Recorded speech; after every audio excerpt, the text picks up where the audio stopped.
Yes, people. What's going on? Welcome back to Saeed TV. This is Midday Live, brought to you by Boohoo Man. Shout out to Boohoo Man for sponsoring today's video. If you want to go and get yourself the latest Boohoo Man gear that I'm wearing right now, check out the link in the description below. Use the code Saeed at checkout and you can get yourself 10% off. Or go into the link below and then use the link there and get yourself 10% off. Guys, we are here.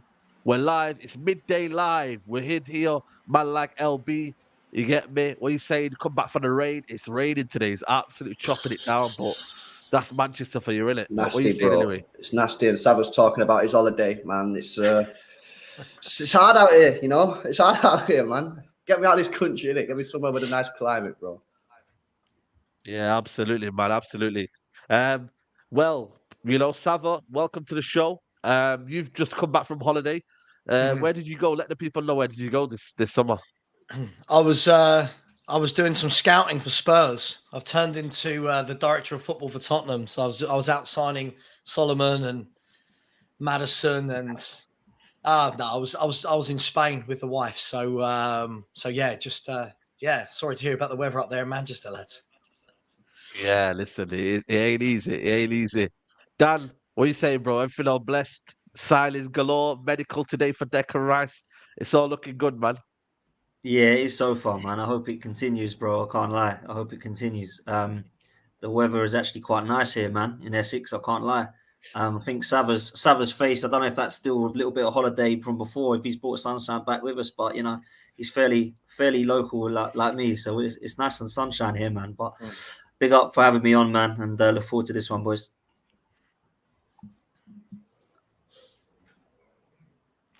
Oh, yeah, Yeah, please there's go. over 400 of you in the building. Make sure you do smash the like button on the video. Please subscribe to everyone's channels. The links are in the description. Help their channels grow. And also, by the way, big up to Dan Potts, reached 10K. Well done to you, mate. Honestly, big, Thank you, man. honestly, like achievement that once you get to 10K, it just flies again after that. So well done to you, mate. Honestly, man. No, I appreciate that, But boys. yeah, let's get into it, man. Let's talk about the first possible big transfer I think is hotting up right now, and that is Lavia. Liverpool are in the race for Romeo Lavia since Monday, and no changes despite Shabozlai and McAllister incoming. Liverpool remain keen on signing Lavia on the list with Turam. Arsenal very interested, but it depends on Thomas Partey's exit. Southampton want 50 million fee. Um, Let's just get some backstory because obviously he's a former City player. So LB, you tell me about his development. You've got I think is it first refusal on him? Is it? I think, but that doesn't come into existence till next year, isn't it? Yeah, So I don't know what's going on. I know we have a buyback clause on it. I think it's 40 million, but that's next year. I don't know whether we can like match bids this year. Like, I don't really know what's going on there. You know what I mean? And I think people who say stuff like that, like, unless you've seen the contract, you don't really know. But look, listen, he's not going to leave. He ain't going to stay at Southampton, that's for sure, because he was probably their brightest spark last year, and they're going to make a decent profit on him. And it just depends. If Liverpool are bringing him in, I'd assume that he's not going to start straight away. I would assume, as bad as Fabinho was last year, I'd assume that they're going to stick with Fabinho, um, until basically he continues being bad or whatever. I doubt he's just going to go straight into the Liverpool team and that. But I think whoever gets him is going to be a great signing. It's a development. I think he's got the potential to be a world class player. He's got a little bit of everything to his game. He can be a destroyer, sit really deep, protect the back four. He can play a little bit as well. We've seen a couple of nice finishes for Southampton last year outside the box, like curling it into the bottom corner. So, that's probably not his strongest point, but he can do it if he gets further up the pitch. And of course, he's young, so you can if you can get a manager who can coach players, then you can mold the guy into sort of what you want. So I think he'll probably go, in my view, I think he'll go a little bit less than 50 million just because, Maddison went for 40. I know Maddison only had 1 year left on his deal, but, that seems a little bit steep when Maddison's gone for 40. But anywhere around the 40, 45 million pound mark, I think it's a good buy. I think it's a good purchase. yeah, absolutely. I mean, Dan, there's a question that was put here. Does anyone agree that is worth 50 million? Dan, with you, obviously with Party leaving, would you want to Yeah. spend 50 million on him? Is it worth it to spend that amount on him? If he's the player that Arsenal Football Club want, then yeah. I don't really understand some of our fan base. They're all, I call them Arsenal accountants because they're so obsessed with how much money we're spending, man. Just pay the money for players. Do you know what I'm saying? Like, if you want Declan Rice, he's going to cost this much. Don't cry about it. Just move on if you don't want to pay it. Do you know what I mean? Yeah. Just do it if you want to do it. And the only way we're going to be competing with the likes of City and Chelsea if we start spending money, you know, and we've been doing that the last few years. So we've got to do that now. Lavia, for me, I would say it's probably about right for a 19-year-old with that much of a high ceiling. He's going to be a top player. And in my opinion, I think that if we was to get him, then it's not going to be a replacement for Thomas Partey, but it's certainly going to give us strength in depth, which is clearly what we're going to need, Saeed. You know, my biggest concern with Arsenal at the moment, I said to Lewis last night, if we lose Xhaka and Partey, are we actually stronger with Rice coming in? We need more than that, man. So, you know, if Xhaka and Partey are actually going to be going, you know, Fabrizio Romano, they're saying that Partey, it depends if he goes or not. I'm being told that he probably is going to go. So it looks to me as if Lavia will be a good player to come in. There are other names floating around. So are Arsenal moving on to somebody else and seeing that potentially Liverpool, Lavia might be looking at that move, thinking, well, I'm definitely going to play every game at Liverpool because I'm going to get ahead of Fabinho because he's done.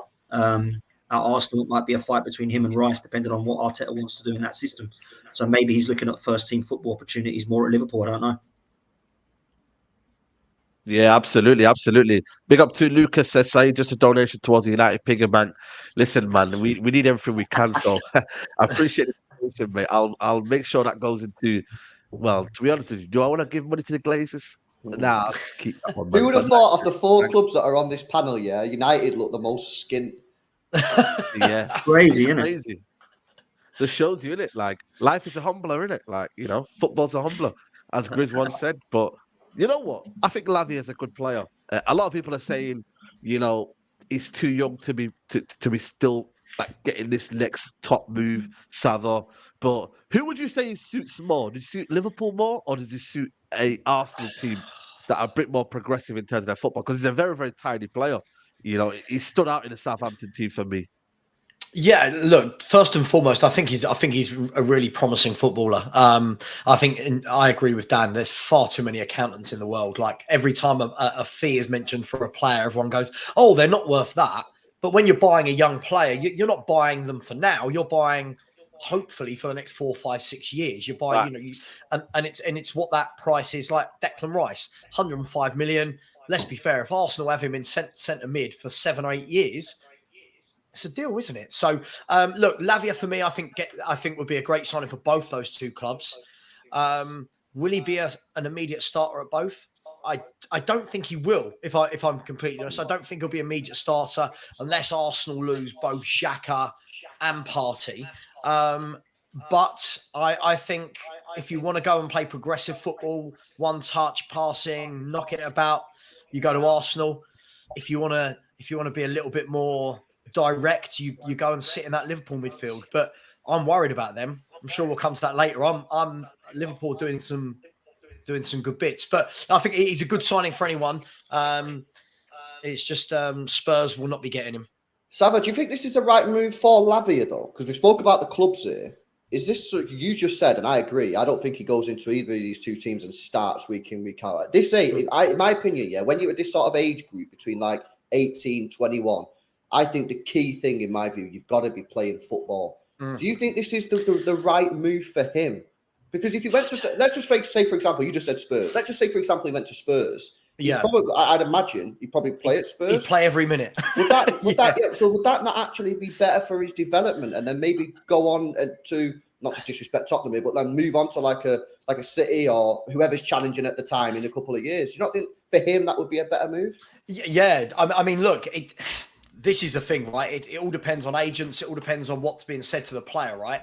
I'm guessing if you want to go and play every minute, you don't go and join Liverpool. You don't go and join Arsenal when you're that age.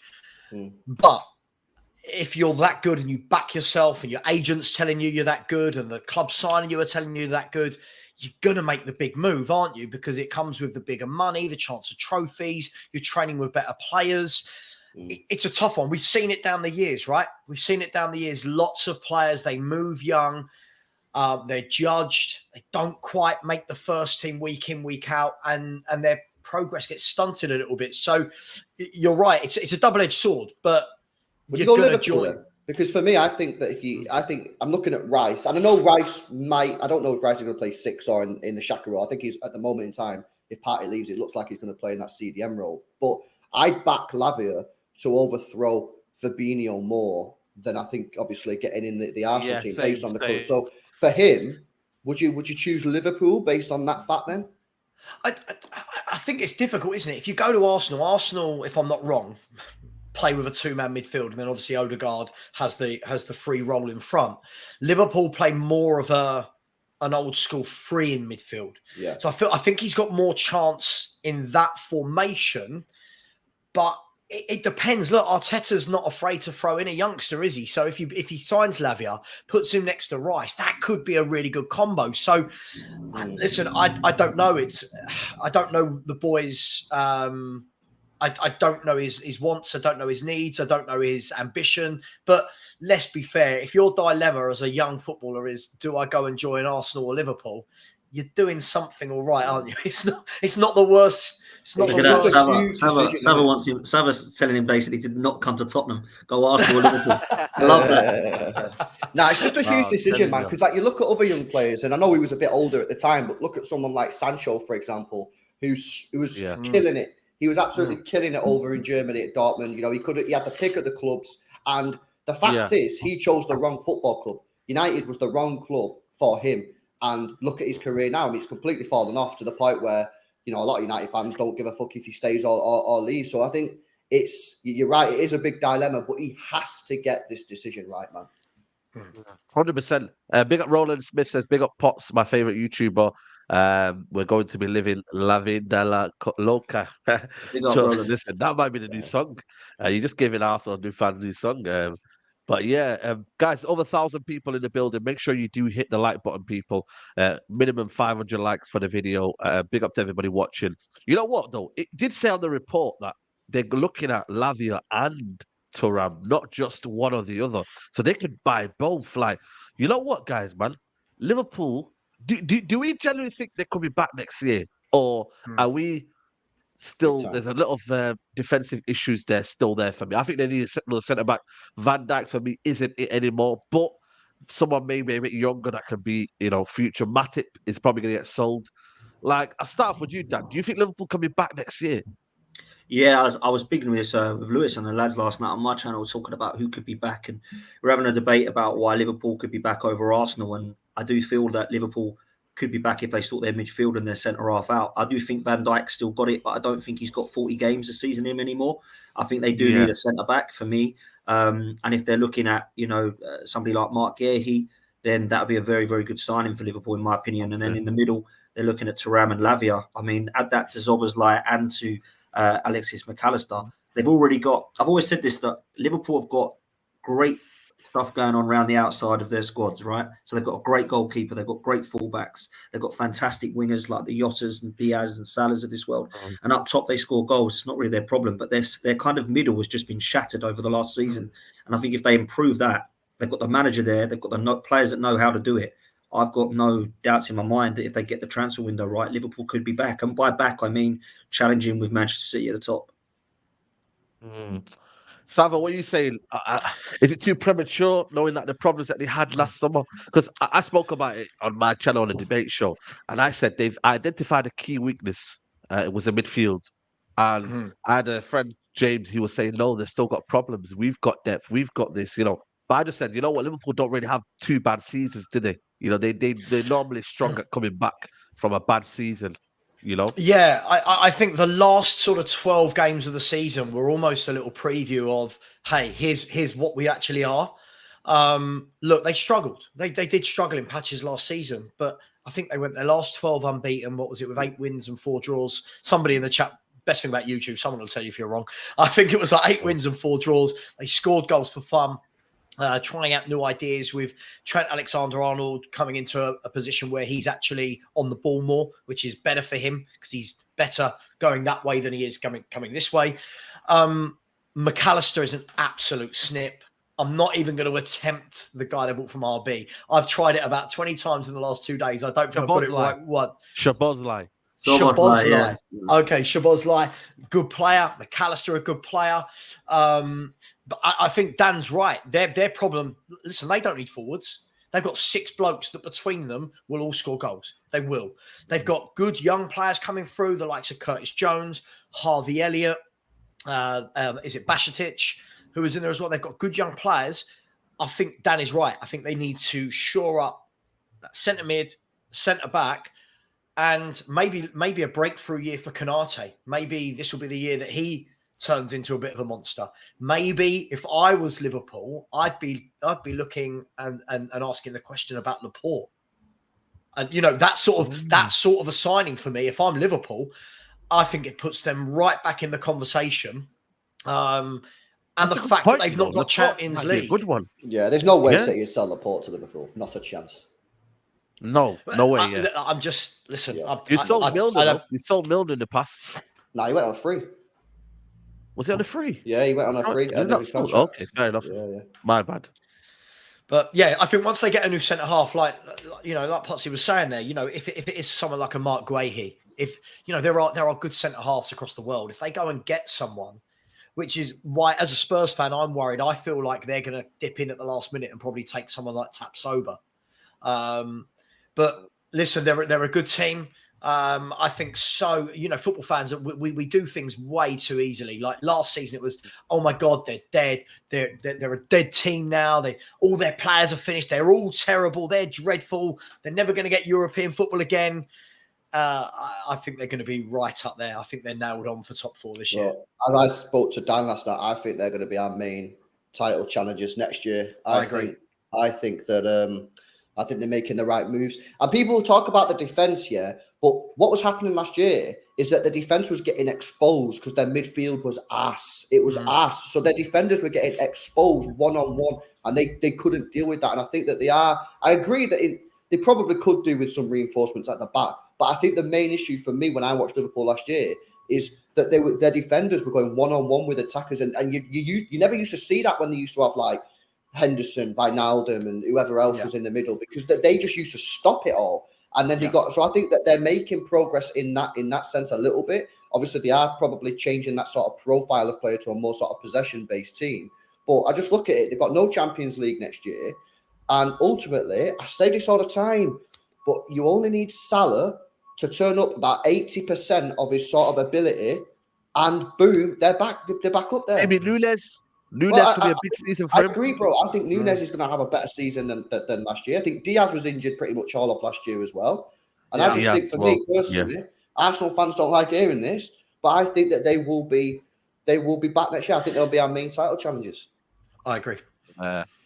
You know what? It's scary though, because I feel like for me, what Liverpool have got is consistency. In the Premier League, you need consistency. You need to be on a run where you can go on a 12, 14 game winning run. I think Liverpool can do that. Obviously, Arsenal, there's going to be an evolution. Declan Rice are going to be stronger. They're not going to have maybe the fall off that they had last season. Dan, you'd hope so. But I think Liverpool, in terms of creating a run, they can do it.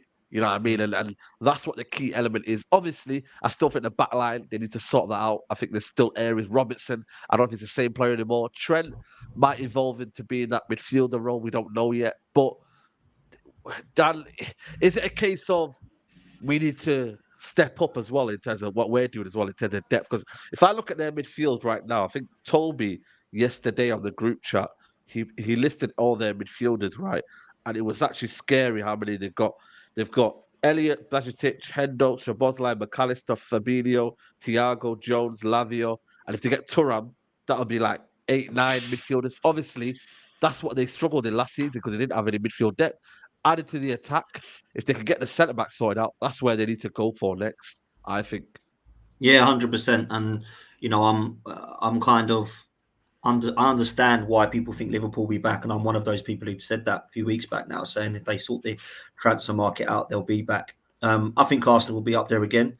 The difference Liverpool have got is they've got the manager who's got them over the line before. They've got the players that have been there and done it before, and they've addressed their weaknesses, which would, let's be real, like LB's just said, it's the only reason that they were down in the dumps is because 2 or 3 of their key players had just either declined or got injured. And for me, that was quite clear. Now, with Arsenal, we still need strength in depth. and we still need to prove that our manager is not a nearly guy, and he actually can get us across the line, because in the last couple of seasons he hasn't been able to. So we've got more work to do, in my opinion, than Liverpool. I just think that with what Liverpool have got this season, a lot of people are saying, "Oh, Europa League." I think they could win that quite easily, if I'm honest with you. I don't think they're going to go out of that competition so they can try and win a league. I think they're going to go like they do every year, and I think they do have the squad depth. If they get this transfer window right, where I'm looking at is what's everyone else going to do. Like at the moment, it isn't just what's Liverpool going to do; it's what are Manchester United going to do. Yeah. They're sitting at the moment doing not Yeah. much. You know, Chelsea have got a lot of work to do. I expect them to do it because they're spending a lot of money. What are Newcastle going to do? Because at the moment, it looks like they've let Maddison go to Tottenham and Szoboszlai go to Liverpool, and they're two players they were interested in. What are they going to do? And then obviously it's about what Arsenal are going to continue to do, because I know that Havertz is a little bit up in the air, and I'll be one of those to agree with that. I think Rice and Timber are fantastic signings, but we can't stop there. You know, we need at least another 3 if we're going to get anywhere near to compete with the squad depth for Man City. So it's the early days, man. There's still a long way to go, but Liverpool can certainly get this right for sure. Yeah, absolutely. Talk about the current Premier League champions. You're about to set to sign Joska Gvardiol to Man City. Is very close. Manchester City expected to pay package worth 100 million euros. It's easy, isn't it? Like for City, innit? Just win the treble, and you get Gvardiol for 100 million euros. It's that's the life, innit? Like, you know. Well, when you win the What are you trebles, bro, thinking? you get £300 million in prize money. I mean, what are you going to do? You're going to spend it, innit? You know what I Yeah, mean? But this is an exciting signing, man. This is a really He's class, exciting man. signing. He's class. I think he's going to fit into our system wonderfully. Now, I'm not saying that he's going to hit it from day one. You know what it's like. You know, Premier League could take a little bit of getting used to, getting used to Pep Guardiola. But you look at his profile, you look at the way he plays, you look at his speed, power, aggression, on the ball ability, and it just looks like he's made for Pep Guardiola to play in English football. It really, really does. He could play left back, left side of a 3. He could play left side centre back in a back 4. I just think this, and he's 21. Yeah, I mean, very, very highly rated. He's already played 21 times for his country. He's played 20 times in Europe, combined Europa League and Champions League. So for his age, you'd say he's pretty well experienced. You know, and I just think this is a very, very promising player. I think he's going to be really physical and suit our game to a T, man. I'm looking forward to it. And remember as well, the way that we play now, people always say, you know, people who don't really watch City that much, why are you signing another centre back? Well, City now play with four centre backs, unless we play with Walker, and then we'll still play with 3. We don't have a left back at this football club, and we have 1 right back. So, you know, people can say, oh, you know, City buying another player, but we don't have a left back at this football club. We only have 1 right back. What's your starting 11? What's your starting back line going to be then, LB? For me, bro, Gvardiol doesn't enter it straight away because I've got to give the respect that Ake deserves. So I go Ake, Diaz, Stones, Walker. That's my back 4, and then because Ake doesn't deserve to be dropped. Like he was probably across the whole season. Class, I know Stones did phenomenal when he went into that position, but in terms of the whole season last year, Ake was our best defender consistently across the whole season. So I can't be bringing him in and be like, Ake, you dropped. I'm saying to Ake, you've got the shirt until you mess it up. And I'm saying to Gvardiol, listen, you can. And in fact, I think that's a good thing actually because it will give Gvardiol time in training. Tactical sessions. You're not just throwing him in at the deep end. Because one thing that I think people are not really realizing it is City normally got off to a slow start in the Premier League. We normally, you know what it's like. Everyone knows that City do really well between sort of like March and the end of the season. We go on a run. We kind of slow at the beginning, but we've got that Club World Cup. Now I don't fully understand how everything works, but when I see United in it, or I saw Chelsea in it, or Liverpool, you end up having like 3 to 4 games in hand because you go away for like 2 weeks just before Christmas. It's about game played, though, man. It's about games played. It's not about games in hand. That's why it can be a bit of a pressure, even for City. That's what I'm saying. City will have games in hand on the other teams, and what you don't want to do is already be behind, and then even if you won your games in hand, you'd still be behind. So I think it's really important this year that City do get off to a good start because you don't want to be coming back from Saudi Arabia, you know, just after Christmas playing the Club World Cup and thinking even if we win all our games in hand, because we've had such a poor start, we'll be 5, 6, 7 points behind the leaders. So it's really crucial that City get off to a good start this year. Okay. Does that mean Stones will go into midfield? Junior says there could play in midfield next year if that's possible. No, I don't think he's going to be permanent DM. No. I think it'll just be the same as last year. Play as centre back and Yeah. they'll move into centre mid. And apparently, that was Ilkay Gundogan's idea.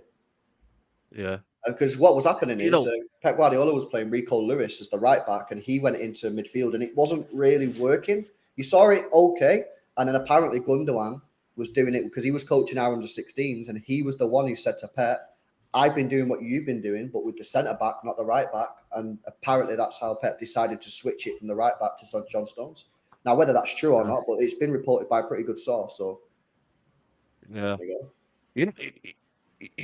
Sam, they still need to replace what's his name, Gundogan. They're looking at Viega. Um, there's links of De Jong. What does City need? I know it's kind of scary, but what does City need after winning the treble? They've just lost Gundogan.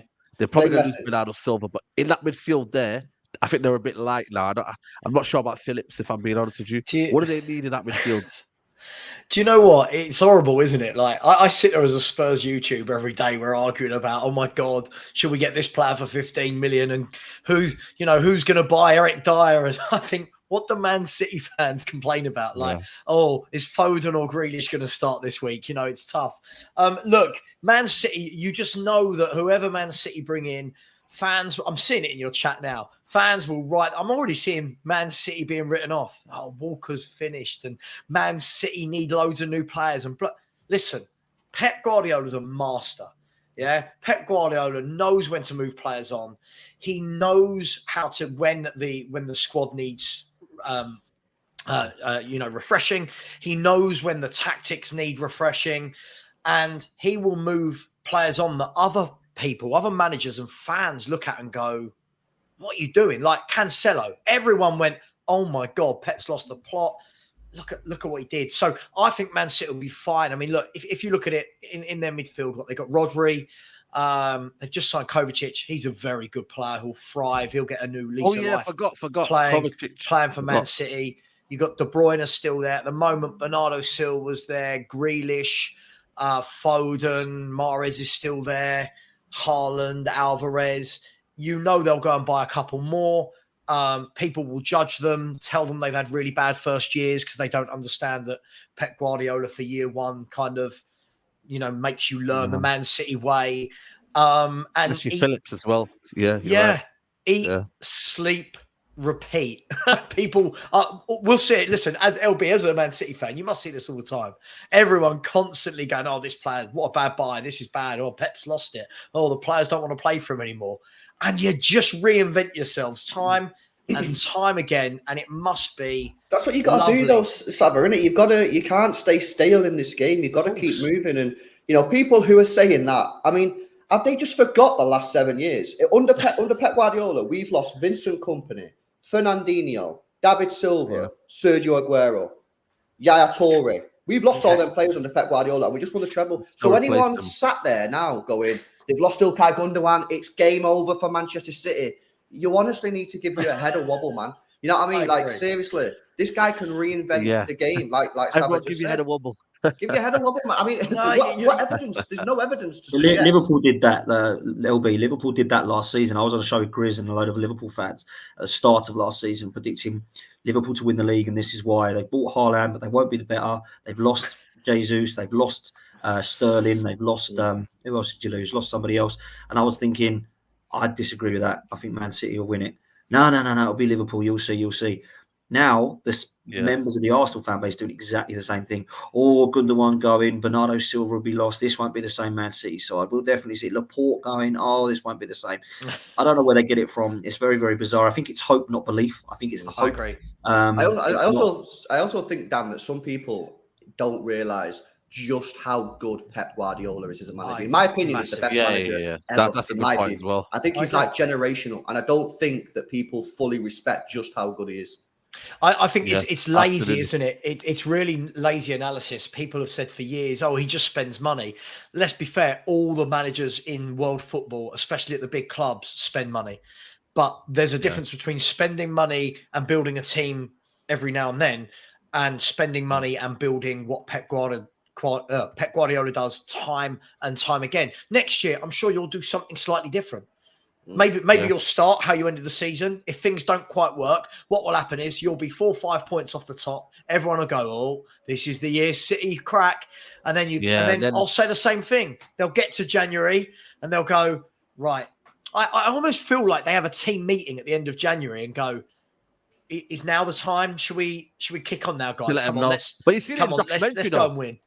You see the documentary, was it Diaz? I think I see a little preview said they think we're going to stop this year. The next thing you know, they go on a mad run. So, but listen, the FFP thing when that was announced last season, just gone. The FFP got announced, and that was it. Boom, never lost a game since. Well, that was honestly for football in this country. That was probably the worst thing that could have happened because everyone. Because remember at that point we was in the mud. Our whole Pep Gvardiol wasn't happy with the players.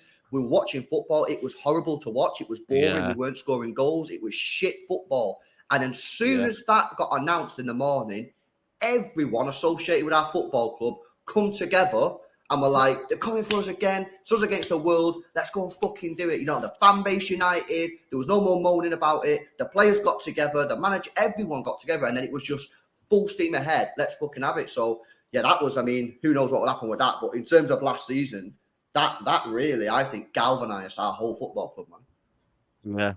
Yeah. Big up to everybody here. There's 1.5k in here, and can you believe it? There's only 400 likes. Like that. Come on, that is shocking, man. 1.6k in here. How can there be 400 likes? Like, what is everyone doing? Guys, please hit the like button. It's free. It don't cost you a penny. You know what I mean? And just please like the video and make sure you subscribe to these guys. Links in the description. We've got a couple of super chats here. Some are a bit mad.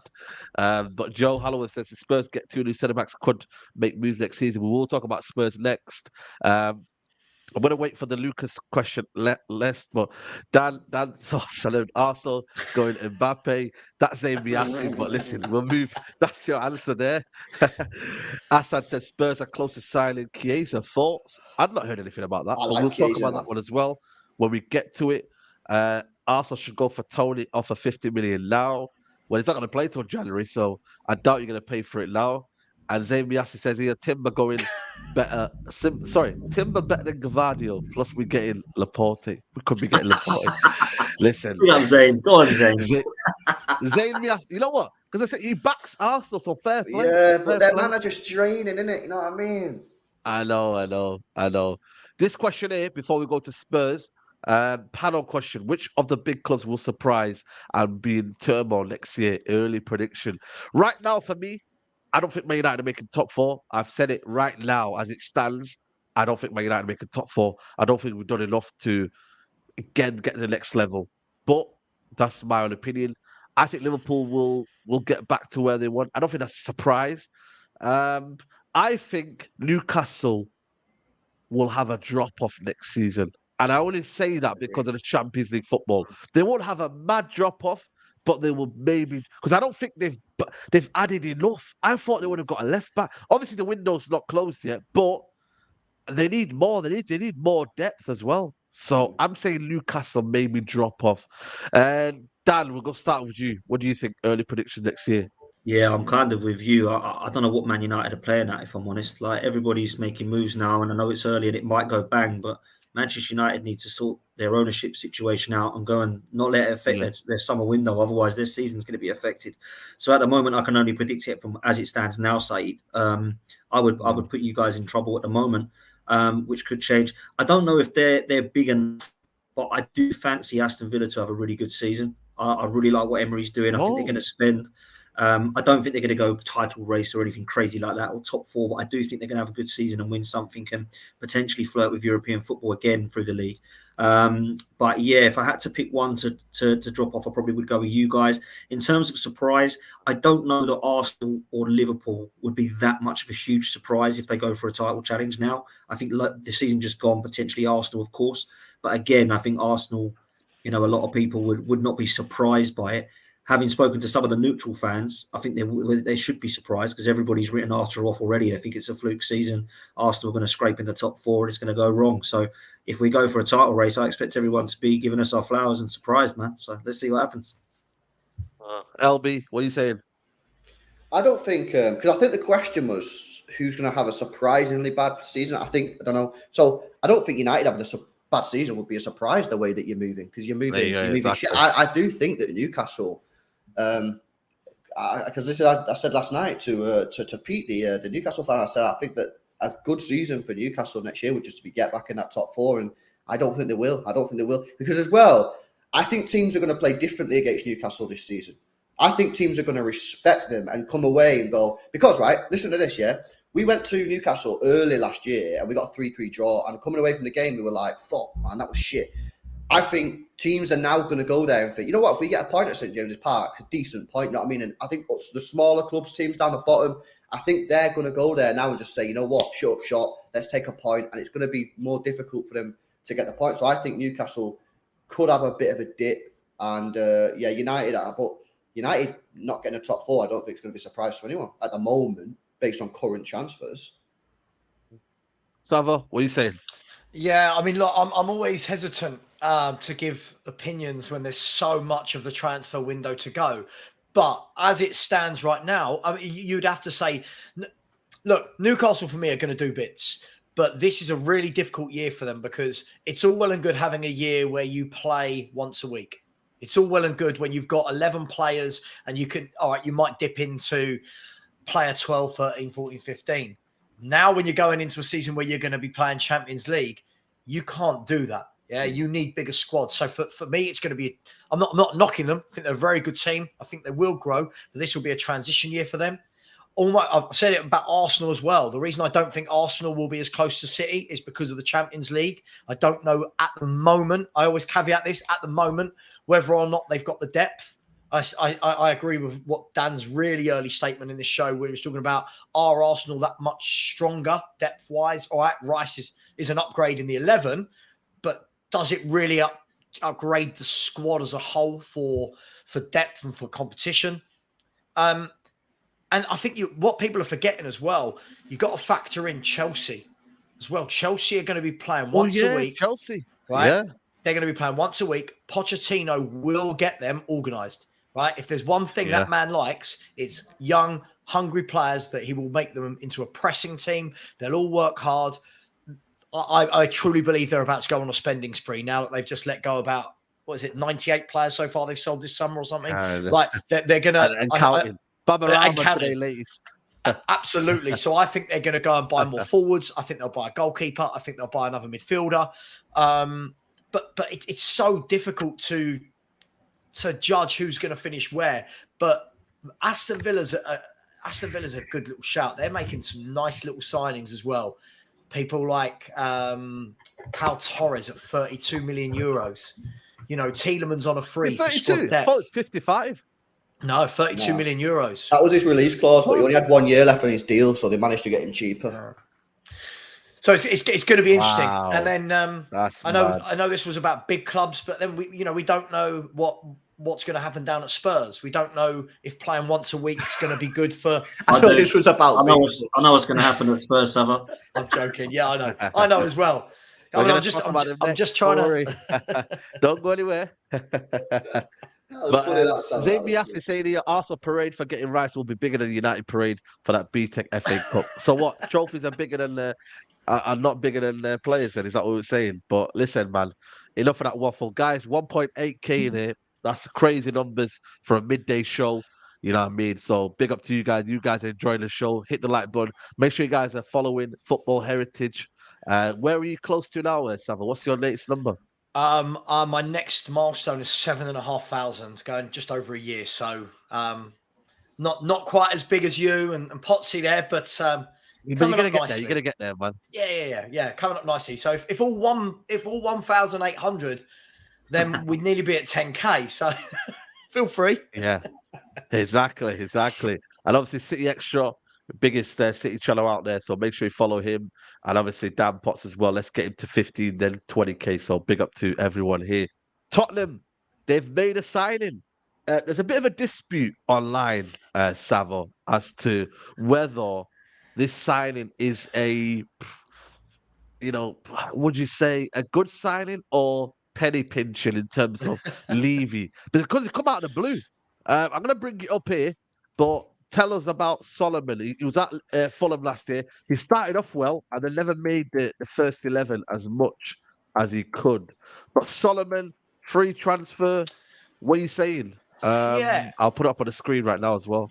It's a difficult one, right? I think, look, the problem you've got at the moment is we're a fan base that have been burnt so many times by the owners, right? And now it means that every time we make a transfer, we are so overly critical. It's unbelievable. Like this lad hasn't kicked a ball for Spurs yet, and already awful signing. He's terrible. He's a Daniel Levy signing. Postecoglou didn't want him. Blah blah blah. He's not going to play. Look, for me, I think that Spurs have desperately needed options, right? I think we desperately we saw last year. Harry Kane does Harry Kane things. But last year we saw Son had a monumental drop-off. Kulu was absolutely dreadful. And we had nothing. We had no players behind them to come in and make a difference. So for me, I think it's good that we're getting more depth in those areas. They're talking about Harvey Barnes coming in as well. It's good to have options. You've got Son going to the Asian Cup as well. If South Korea make the final of that. Yeah, when is that, Sam? December, January, isn't it? I think in January, maybe. And how long is that? How long would he be gone for? If say he made the final, how long would he be gone for? 7 or 8 games, I believe. Same with the African Cup of Nations this year, right? So you've got to have depth.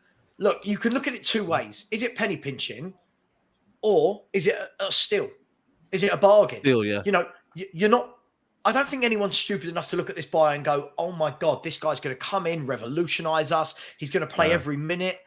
But sometimes signings like this can quietly surprise you. But we're in this reactionary world now, aren't we? Where, what do you mean he didn't cost 95 million? He must be crap then because he didn't cost loads of money. And it is what it is. I don't think anyone saw it coming. The news broke last night. But look, let me tell you this. A lot of the frustration from Spurs fans is probably misplaced. It's not that this guy won't be good. It is that we are so desperate, Saeed, for centre-halves. We are desperate for centre-backs. Like, everyone's going, you put out any video as a Spurs YouTuber, it could say, Spurs are signing Messi. We don't care about Messi. Where are the centre-backs? It's like... What about these two here? Well, you heard of him? Apparently, we agreed personal terms with both Tapsoba and Van der Ven a week ago. And that's the frustration. People want to see one of these guys over the line. I think Van der Ven is more likely. He's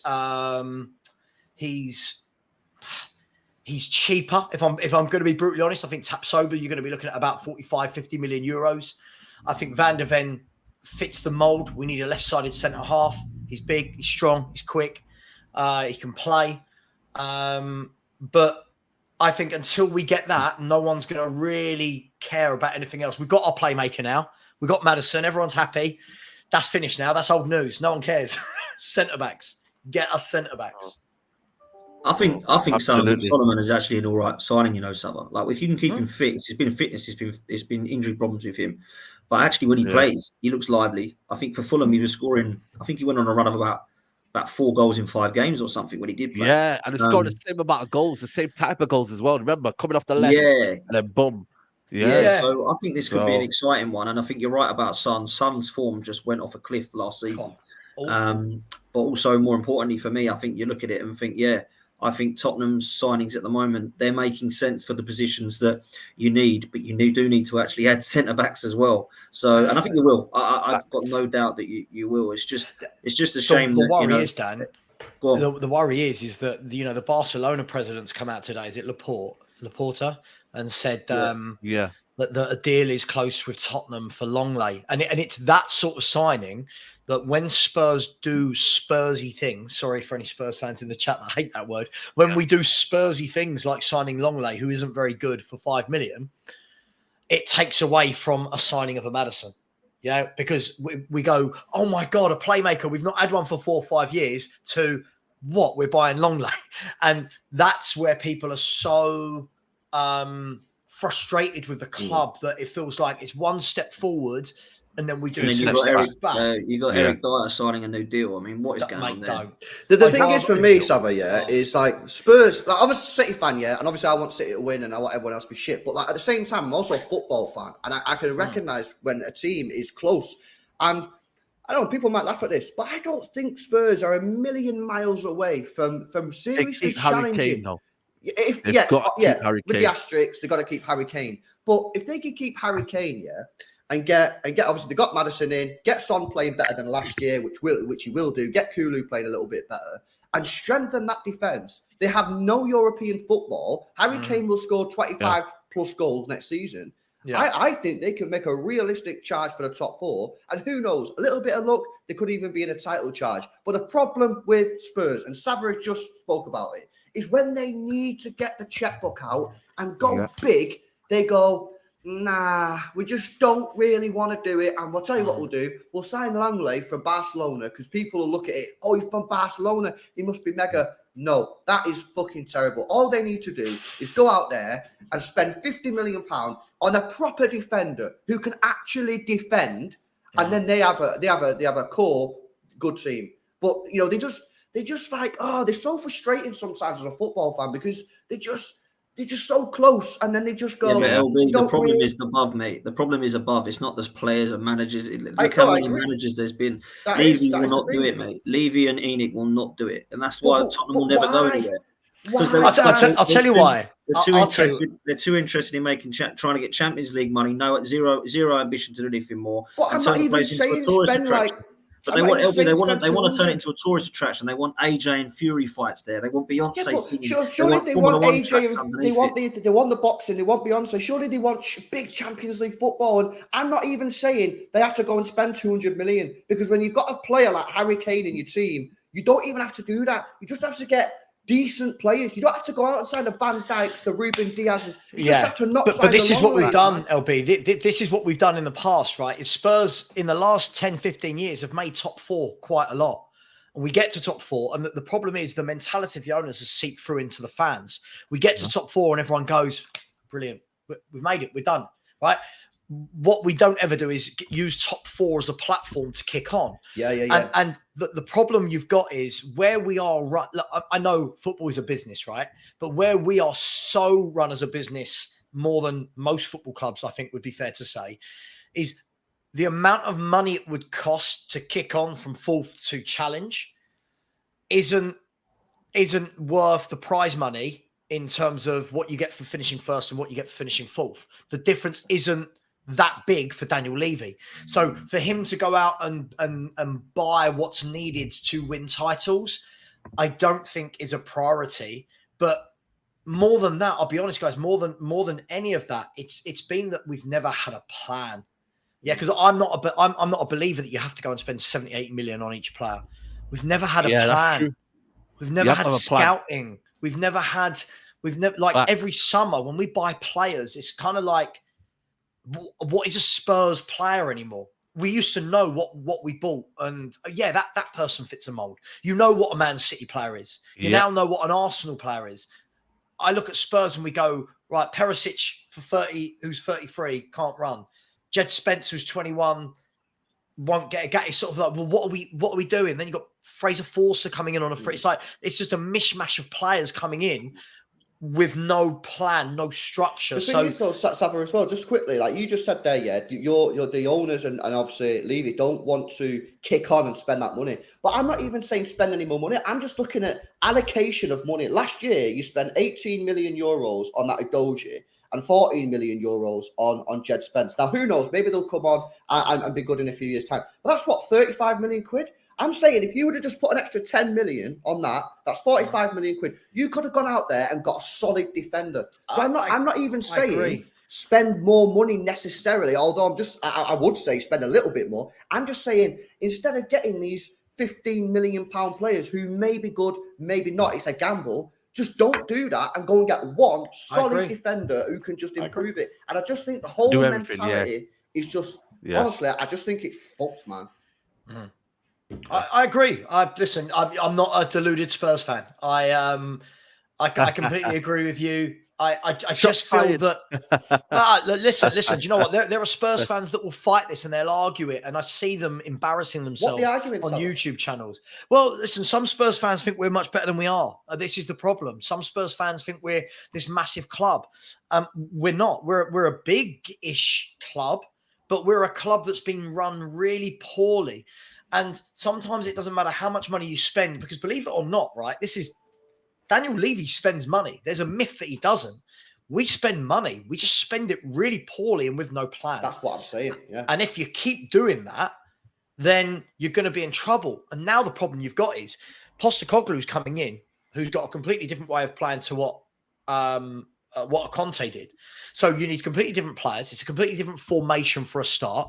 So you've then got this expectation now is because he's an attacking manager that over the summer we're just going to turn into like Barcelona. Do you know what I mean? And again, give it a year. People will get annoyed if Postecoglou loses a couple of games, or then he'll go. Then we'll start again, and we'll have a new director of football, and he'll want different players. The whole club has just been run really poorly.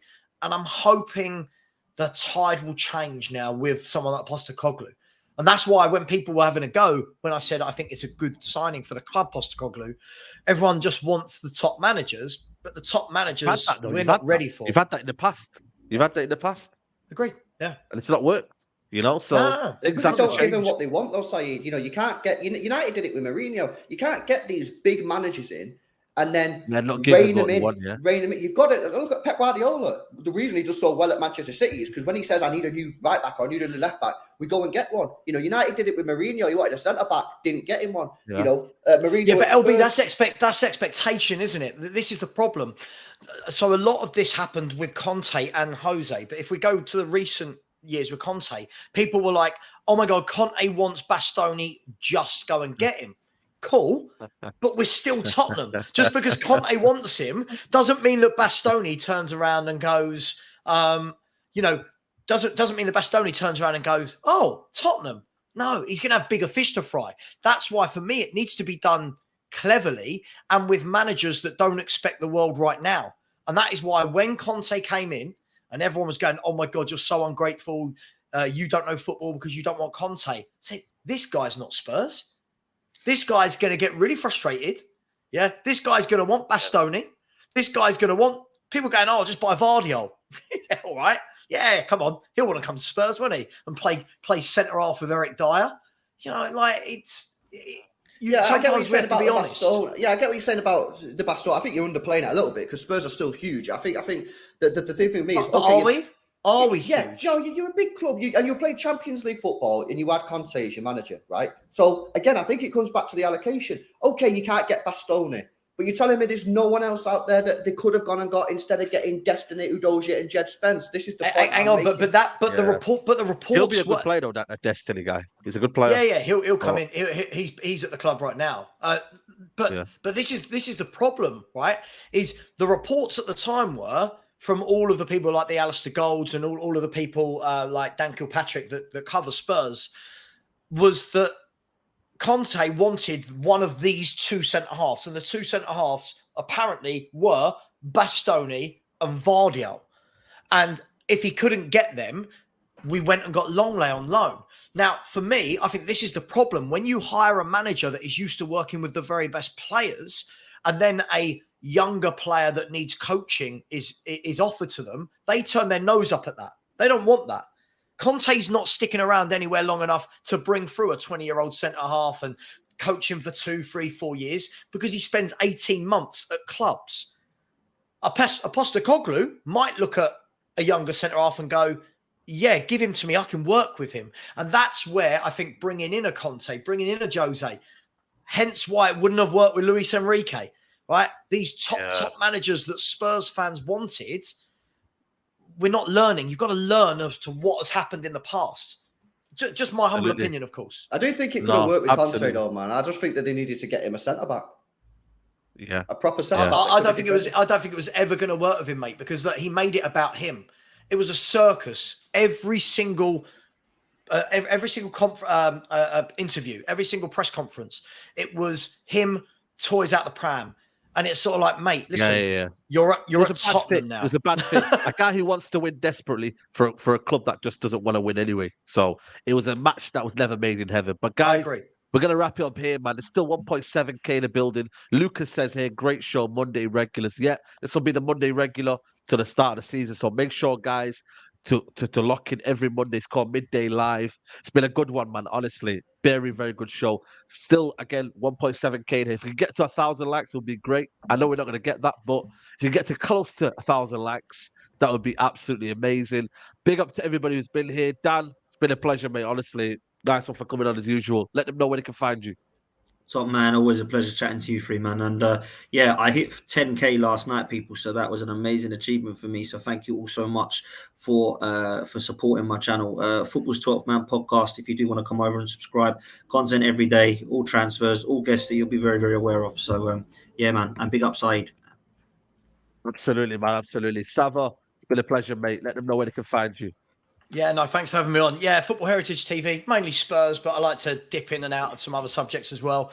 And if anyone would be so kind to subscribe and get me as close to that 10K as quick as possible would be great. And to the person in the chat saying that I've said Villa will challenge for the title, no, I didn't. Yeah. There you go. There you go. City Extra, what you got going on, mate? Let them know what you're doing. Gvardiol News. My personal channel is live as well, man. Trying to get that to 3,000 subscribers in it. It's LP. I'm 100 away from 3K. So, yeah, go run that up, please. Appreciate it. Yeah, go do that, people. My links in the description for that one. I'll be back, like I said, later on, 5 p.m. Straight Jacket Podcast. Me, Luridin, Aaron, and Brian. So make sure you tune in for that one. And yeah, enjoy the rest of your day, people. That was your transfer dosage for the day. Take care, guys. Bye. Peace.